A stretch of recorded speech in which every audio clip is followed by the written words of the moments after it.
But I would like to move on to introduce the next person speaking to you.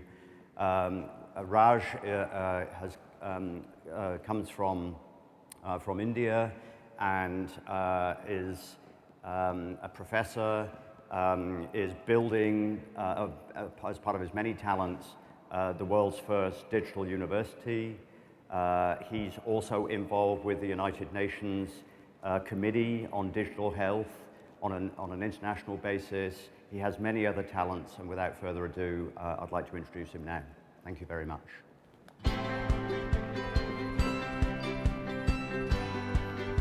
Thank you. Hi, good morning. It's very difficult to speak after a legend, John, and to speak before my next legend, Bladen Rees. I'm happy to be here and see influential people in the audience. You know, few years ago, rather I think more than a decade ago, I used to say that if companies got into digital health, they won't survive. And we know that was the truth. It was tough figuring out balance sheets. But now, if you're not into digital health, you wouldn't survive. That's a big change. And that's the reality of our times. This is what my friend Nigel calls as digits, which is digits. Without digits, you can't do anything. So with this, what I'm going to talk today is,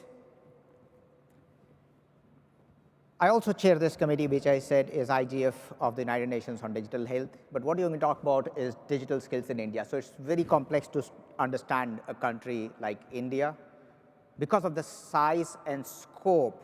But more than that, what you need to understand is how India, under the current leadership, is now among the world's top, probably 3, or probably should be among the first 2. If you look at the data, you will get a sense of where we are. This is a slide I have used for a long time. So if you look at healthcare, we are technically mature.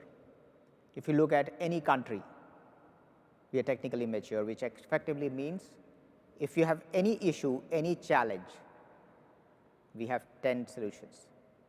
The lack is organizational maturity. We are not able to fully absorb and capitalize on the opportunities that digital health provides to healthcare. So there is a big gap, and the gap is human capability and human interoperability.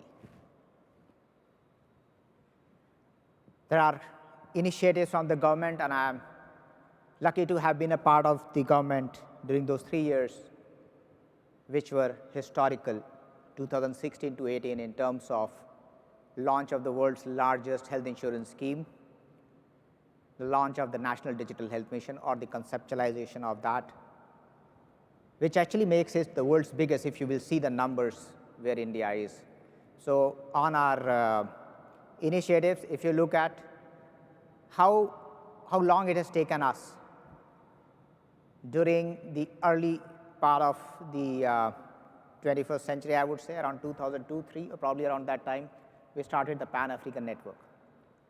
It was all supported by ISRO, which is our national space agency, which is among the world's best, I guess, now, with the number of satellite launches. We started connecting the nations across Africa for training and e-health, as we used to call it that time. Then we had now the blood banks, which are digitally connected. We also have the digital health mission. And when I talk to you about the numbers, it's mind-boggling. So what has happened in India is that we have learned what others have done. The difference between India and the world would have been, we set up systems, we set up standards, and we started programs. That's a big change, because when you do in absence of that, you can actually screw up. So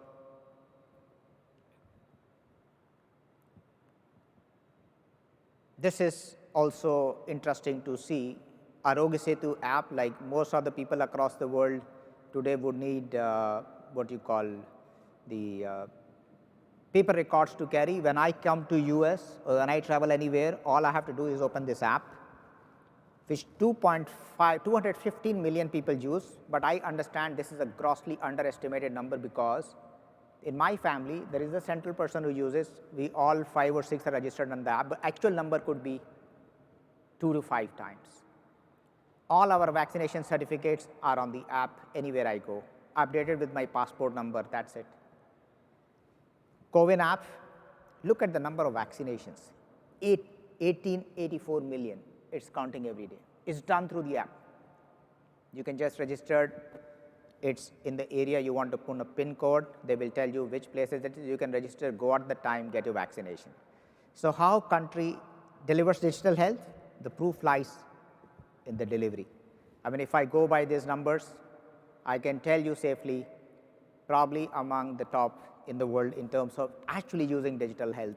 There is an app that I talk here about My Hospital, so it's actually taking feedback from patients on how they use, what they like about the hospital services they visited. But I guess there is more coming on the way. This is the telemedicine platform rolled out by the government. The last number I have was 30 million consultations. Of course, average time, as always happens, here is different, but you see the numbers are before you. The proof, as I said, lies in data. Look at the hospital admissions. Since the launch of this, everything is online.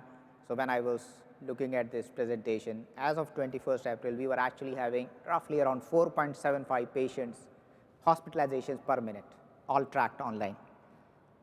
This is actually the real use of digital health. So what you call a health ID, the country has moved to a universal healthcare ID.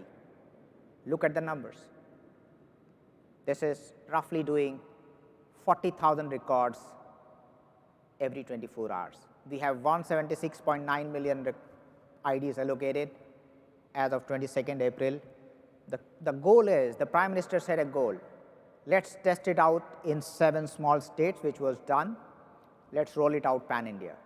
So eventually, all the 1.4 billion people would end up having a longitudinal health record, something we theoretically always discussed, but practically we went ahead and implemented it. The other thing that is important is primary care. You know, if we set the primary care system right, the subsequent levels deliver better. And the best way to integrate it, start with primary care. So one of the things, one of the decisions the government took in the National Health Policy in 2017, and I had a role there, is to convert all the primary care centers into health and wellness centers, with telemedicine becoming an integral part of this entire. So every health and wellness center has telemedicine offering. And look at the number, it's 118,112 as of last update that I have. So all these centers offer telemedicine, teleconsultation facility.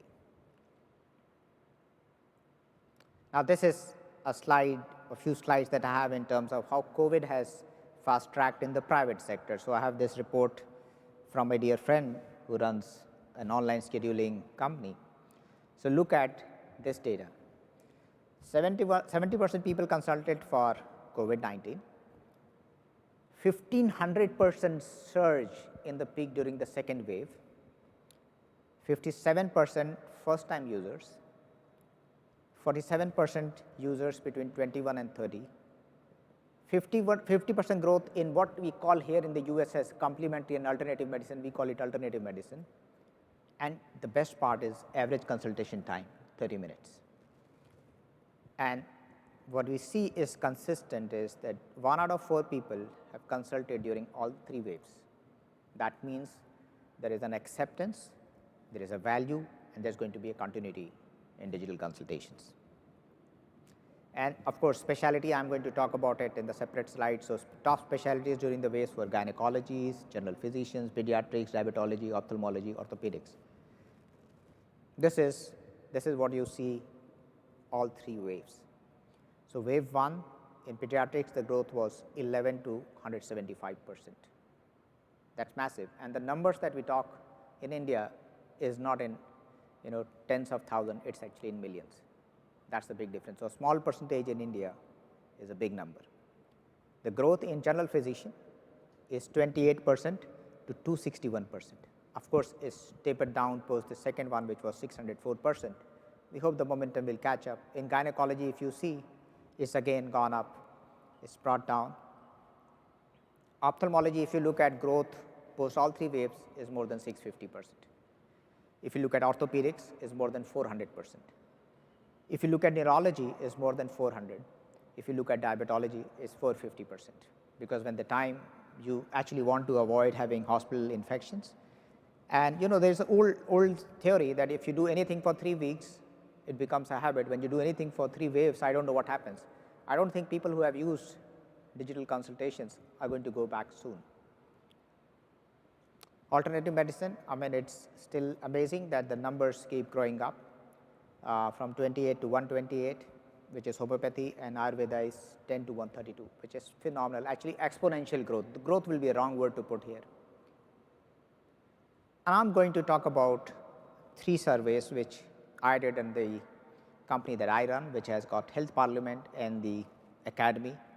So we tried to understand that why just we focus on clinicians, let's also focus on the actual gatekeepers of the healthcare system. So we did a study with nurses, probably among the largest. So 4 out of 10 don't get training on digital health. That's the digital skills that we need to look at.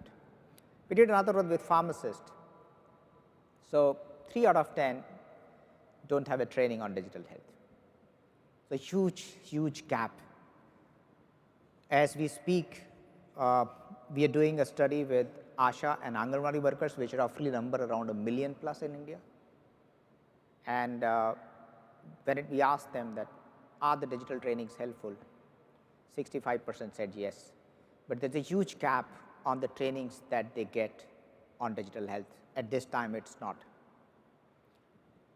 We need to also understand the scale in India in terms of what digital health trainings need to do. So this is the beds across private and public sector, and total we have is 1.89 million hospital beds.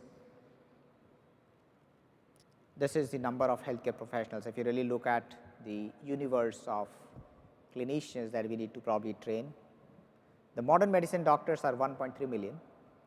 Ayush, which is Ayurveda, homeopathy, yoga, and Siddha Unani, is 500,000.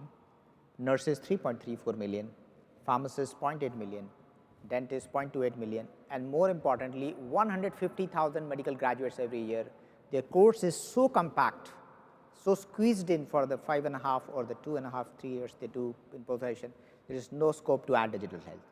So we realized this was a big gap, and that the world's healthcare, even everywhere in the world, we are moving toward digital health. We need to train them for digital health. So, and the kind of skills we need. The first skill we need is using digital devices. I'll give you my example. I would not shy to say that. I'm a gadget geek. Any gadget that comes in the market, I would buy it. I'm not a technology geek. I don't know how to use it. I got to ask my colleagues, please tell me how it works. So we need to first look at the digital devices that's available. How do you use it? Let's not assume that everyone can do it. If I on stage at ATA confess I can't, what about the frontline health workers? Communication. There is a big campaign globally we'll announce in the second half of this year from Health Parliament. Communication is the biggest disaster in healthcare in terms of not communicating the right thing and rightly. Data analysis, people don't know, they sit on tons of data. We're talking of big data when data actually is not used. I say we keep dreaming about big data and AI when we don't know where's the basic EHR. Data handling and storage, what scares most people when I talk to is that, hey, I will collect data, but what happens, God forbid, if the data is stolen, if it's lost? How do I keep it? Where do I keep it?